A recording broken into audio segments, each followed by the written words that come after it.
welcome back to Two Old Crows Homestead. Shelly here. We've got so much stuff going on. I know it's been a few days since I made a video, and we've just had a lot going on this week. There's a lot going on where I work. We've built a new building and we're having a big open house, and I've been covered up at work with stuff, and we've got a lot of stuff going on here on the homestead because it's spring, and spring is when you do a lot of stuff, right? So and then not only that, see, going up in the house right there, Crystal, you see her on videos sometimes. Crystal graduated high school, y'all. I'm just gonna tell you, I can't even believe it. Like, I just can't believe it. Crystal is our youngest daughter, and she's done. And well, she's not done. She's going to college in the fall, and really excited about that. But yeah, I can't believe we've got all of our kiddos grown. Anyway, so yesterday was graduation, and today we have a party that we have to go to for some friends, an anniversary party, and it's just been a lot of stuff going on. But I wanted to show you some things that are going on around here. One is compost, so I'm going to show you that like right now. So right now, well, let me just take you back where we were at about an hour ago. So I came in here and I completely cleaned out our rabbit cages. They were a little bit of a mess, so got those cleaned out, and there was all kinds of rabbit poo down here on the ground. Randy had come out, and there was a compost pile here that was over here that he'd been stacking up daily or ever so often for the chickens, and so he moved everything over to here, except for this is when we did the pig processing with his two brothers when they came down. This is all that's left of them underneath this hay right here. Can you grab that blue cord? Get that out of there, please.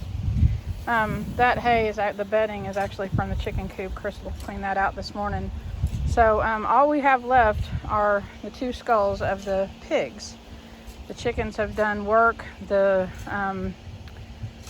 bugs that are in the ground have done work. Everybody's working together. So we're going to start another compost ring over here. So all of the the rabbit poo that was under the cages over here, I raked all that out. Crystal shoveled it over here onto our big compost pile, and right now Randy is kind of turning it and putting it in there. Now, you don't need, rabbit poo is cold compost. It's cold. It doesn't, you can use it to fertilize your garden, and it doesn't hurt anything because it's cold. But we had so much of it, I thought, well, let's just mix it into the pile. It can't do anything but help, right? So he's mixing that up, and there was a little bit, this actually was like just all black compost ready to go, and mixing that in, it got some straw and hay in it, that mostly alfalfa hay that we give to our rabbits. So we're going to come out and turn this a few more times, and hopefully it'll all break down not too long, hopefully, and we're going to use it out in either the garden over there, or we're going to use it up in the herb garden by the house that we're working on. But yeah, the next time the yard gets mowed, all of those grass clippings will be put into this pile, and anything else that we have to go into it. And we're making compost again, y'all. The next thing is, I've been out here working in the garden.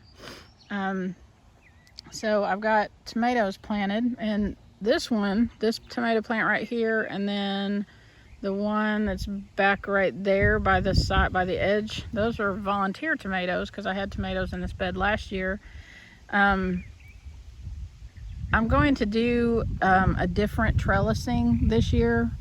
because I didn't really like how that turned out last year, and I know that I probably didn't do it correctly. We did the weaving the string back and forth up these poles at the end. I didn't care for that. So I'm actually thinking about maybe going and buying tomato cages, or I'll come up with something different. The trellis over there and the raised tomato bed that I always use, that works fantastic. However, I don't think I'm going, right now there's garlic and scallions in that bed, and they'll be harvested sometime next month. But I don't think I'm going to plant anything in that bed because I want to empty it out and move it over here. So if I have it planted with something, that's not going to happen. Once I get it over here, I might plant some stuff in it, but for right now I'm not going to do anything with that. But I got the tomatoes in the ground, and I'll be getting something to trellis them with. I saw on Marketplace that some guy was selling a bundle of sticks of bamboo for, like, I don't know, it was cheap, like 20 bucks or something like that. I may hit him up and I may use those. I just haven't decided yet. But let me show you what's happening in the rest of the garden. So this is our asparagus, and it's coming up good. You don't do anything with this for the first couple years. I do need to go through and pull all the grass out of this because I mulched this with hay, and that created grass. So yeah, you can see one little, there's a little asparagus guy. I don't know if you can see him or not. And then over here I've got broccoli growing. I've got kale that needs to be harvested. I've got there's celery down in there. Doesn't look like it's doing much, but probably because it's shaded out by the kale. It may do better if I move the kale. And then I got spinach down here that looks like it's going to seed, so I need to get that cut and taken in. And I've got some amazing looking lettuce right there that I'm super happy about, and I'm going to cut that and take that in. There's, I think, one big carrot right there left over from last year. And then I've got cabbage.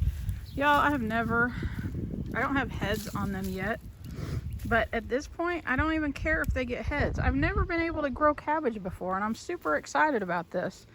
I mean, of course I want them to grow heads, but you know, everything in my garden is a learning experience. So I'm super excited that I have these big cabbage plants going on down here. And then this is the Jerusalem artichokes. They are growing like crazy. Super happy about this. At some point, they're going to get moved out of this, and I will find some place to put them. Probably maybe down in the food forest or something like that, where they can just, actually I kind of want them closer to the house, but some place where they can just grow prolifically to feed my animals. But I had to get those tubers in the ground before they rotted, so this is where they went. And so that's what's going on there. Today we came out, Randy tilled up this length of yard right next to the garden, and I put black landscaping fabric over it. We went through and burned holes in it today, and in the front part of this we planted watermelon, sugar watermelon I think is what it's called, and then in the middle we planted sugar pumpkins. I know that's what those are called. And then down at the end we planted zucchini, and all from seed. None of these were like started, so we'll see how that goes. And this year, y'all, I just didn't start any seeds. I don't know, I haven't mastered that yet, and it kind of intimidates me, and I don't know, I just gotta keep doing it, keep practicing. But this side, we actually, this whole thing is planted with Trombone Chinos. So I got a Trombone Chino from Michelle at Permapastures Farm, and she brought it to me. I'm not sure when they harvested it. I want to say they harvested probably around August or something like that.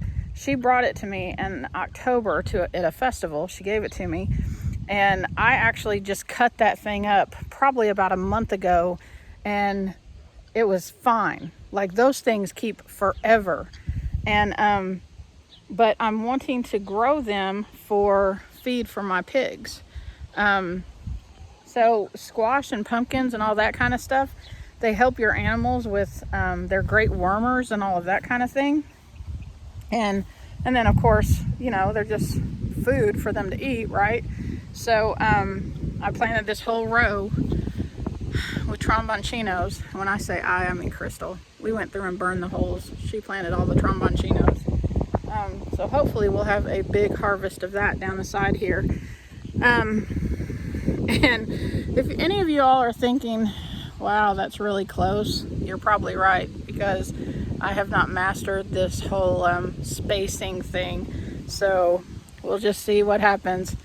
I am planning on planting green beans in the fence row back over there like I did last year. So I'm going to do that. Once these cold weather crops in that bed get out, I'm going to plant some Roma green beans because they're actually the only green beans that I like to eat. I've never been a fan of green beans, but I actually like the Romas out of our garden. So another project that Randy is working on, or Randy and I are working on, but mostly Randy. So this guy right here, Cooper, and Socks, I don't know where Socks is at. He's probably in the house with Crystal. They like to dig in the garden. So now that we have expanded the size of our garden, and let me show you. Now that we've expanded the size of our garden, and that area back there in the back is going to be more beds. We just don't have them done yet. But so we're going to, this is going to be the size of our backyard garden. Now that doesn't mean that we're not going to plant other stuff in other locations. Like we're probably going to end up moving the Jerusalem artichokes. We're probably going to still use the fence row for green beans back over there. And we're going to be planting stuff in other places, especially down in the food forest, the perennials and stuff. They'll probably end up going down there. I'll probably even end up moving that asparagus at some point to some other location and using that bed for something that is not a perennial. Randy has gone through, we had a bunch of these, we purchased a bunch of these cedar posts. Purchased a bunch of them right after we moved in here.